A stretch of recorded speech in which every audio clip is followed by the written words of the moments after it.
వీళ్ళ మీద ఇప్పుడు ఎవరో పరాయి వాడు ఒక శత్రువుని చూసినట్టు మాట్లాడి మాటలు రకరకాల స్టేట్మెంట్లు ఇచ్చి ముందుకు అగ్రెసివ్ గా ఇంకా మరింత అగ్రెసివ్ గా ముందుకు వెళ్ళిపోవడం అనేది ఎంతవరకు కరెక్ట్ మరి మనోజ్ ఆలోచించుకోవాలి.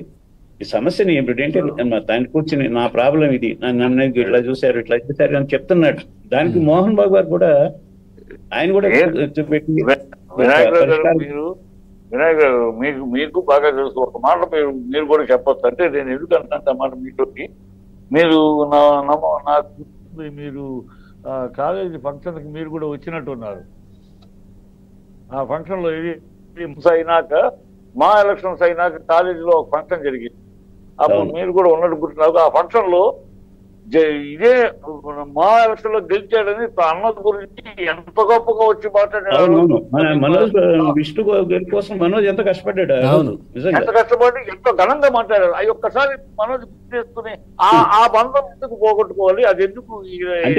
మీరు అన్నట్లు పెళ్లి పెళ్లికి ముందు జరిగిన సంఘటన, పెళ్లి తర్వాత జరిగిన సంఘటన కొంత మార్పు అనేది పెళ్లి తర్వాత వచ్చింది. అందుకని నేను గట్టిగా చెప్తున్నా, అప్పటికి ఇప్పటికీ ఇట్లా తేడా.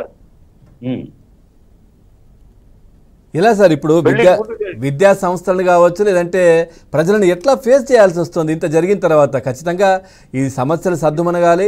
మోహన్ బాబు గారు ఇట్లాంటి సమస్యలు రావద్దు, వాళ్ళు బాగుండాలి, వాళ్ళ ఫ్యామిలీ అని అందరూ కోరుకుంటున్నా కానీ ప్రతిరోజు ఏదో ఒక సమస్యతో 2 రోజుల నుంచి బయటకు వచ్చి మాట్లాడుతున్న పరిస్థితులు కనబడుతున్నాయి. సార్ ఒక్కటి ఉందండి, ఒక్క మాట చెప్పి ముగిస్తాను. నేను వెళ్ళాలి.